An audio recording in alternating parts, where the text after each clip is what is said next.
Here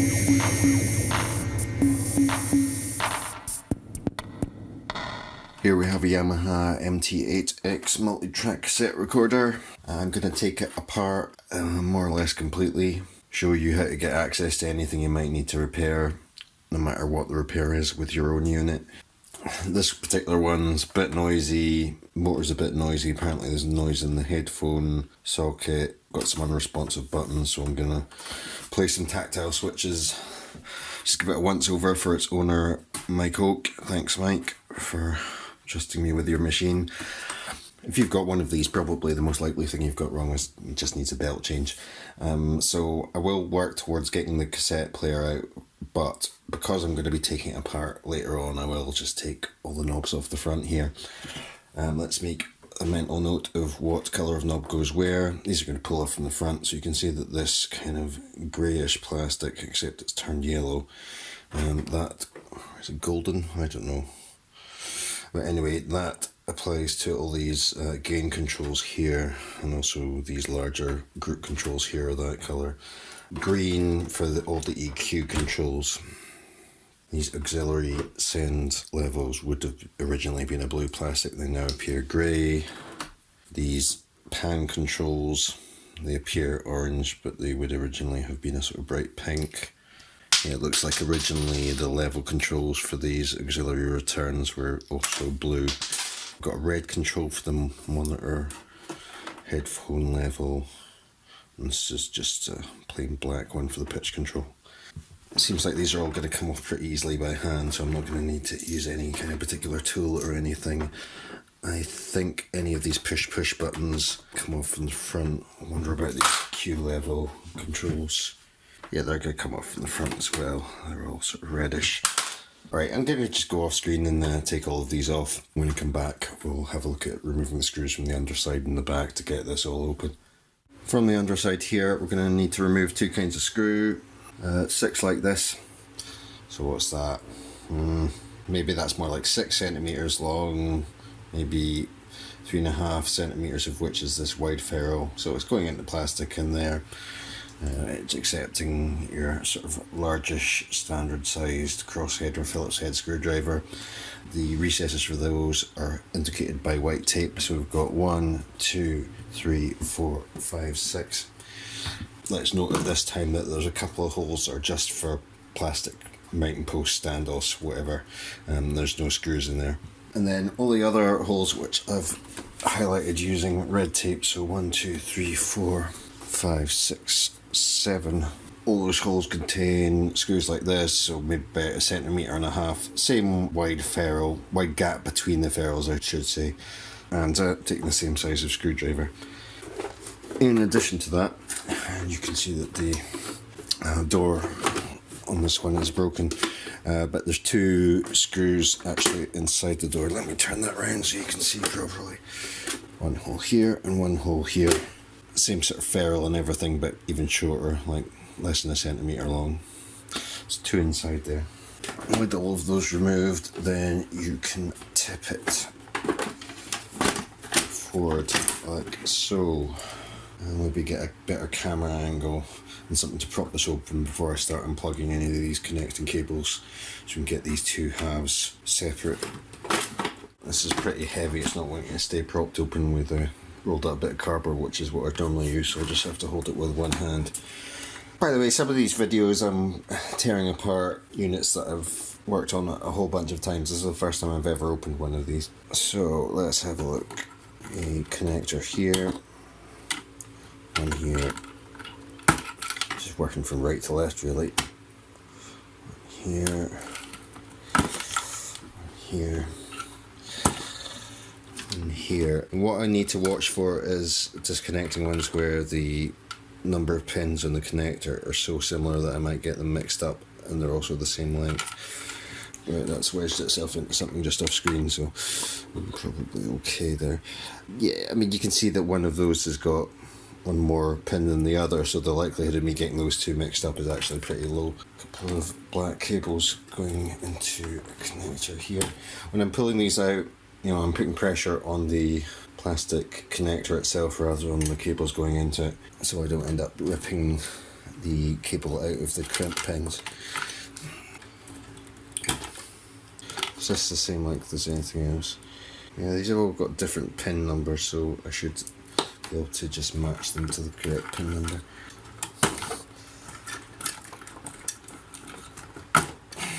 To here. I mean, if you're at all concerned about putting the wrong connector in the wrong socket, then what you could do is, so I know that that one's going there, so I'll get my coloured Sharpie, colour that in blue, also colour part of the header on the board blue, and then if I've got a selection of coloured marker pens, then I could label it that way, but I'm going to be all slapdash and assume that's all alright when I put it back together again.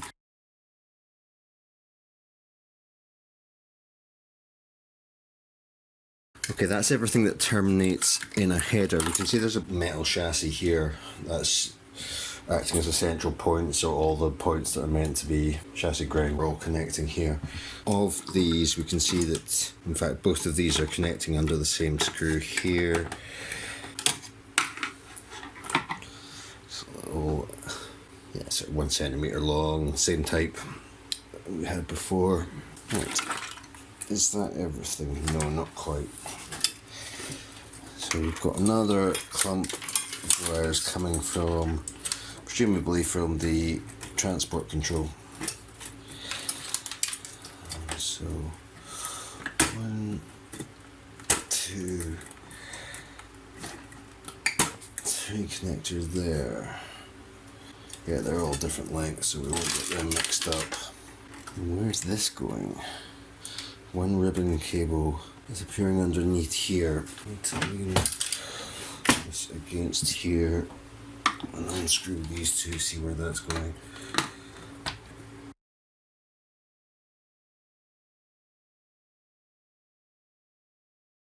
Same style of screw, about 1.5 centimetres long. Alright, little ribbon connectors. I don't like disconnecting them. They can be difficult to put back in.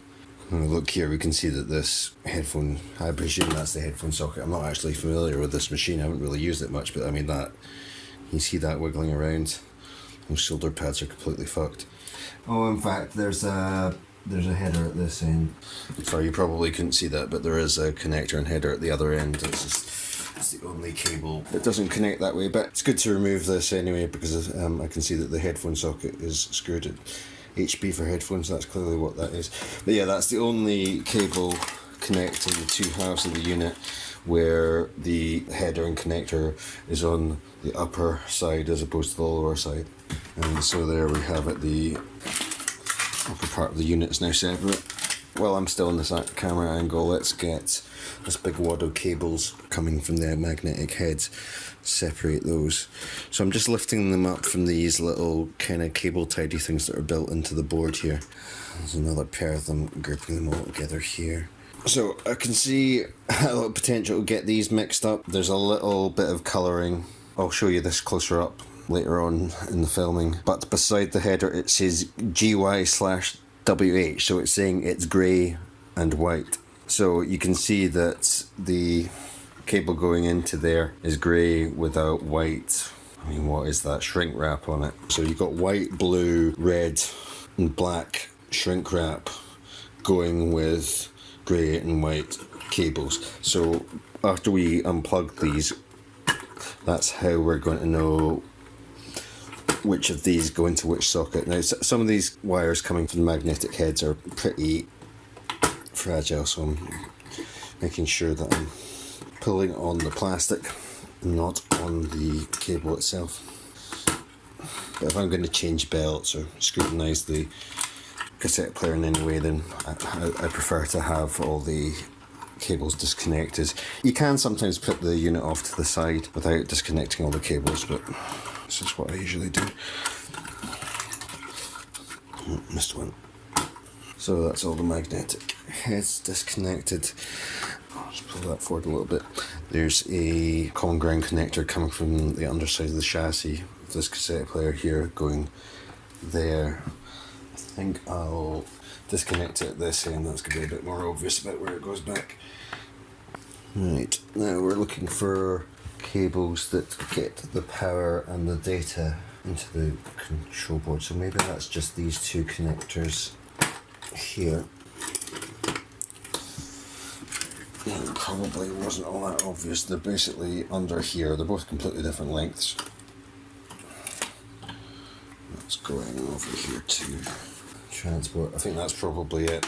So I'll try and unplug these 4 big screws with rubber grommets underneath them. And big chunky things, you're not going to get them mixed up with anything else. Yeah, they're all the same. 2 of them, the rubber grommets come away with the screw. 2 of them, they remained in the recess. If they come away, they look like that. They've got sort of serrated inside. Double it. Okay, so yeah, that's all separate. What have we got here? I wondered, because the MT4X has got the same transport in it as a 424 Mark III, so I wondered if the transport in here is going to be the same as the 488 Mark II or something. It isn't. It's pretty different. Guess that little belt there's control system. This will be your capstan belt. And then we've got direct drive for the real motor. I mean, I like 3 motor systems. I don't like it when you got all solenoids and millions of little gears. That looks like it's going to be pretty sturdy.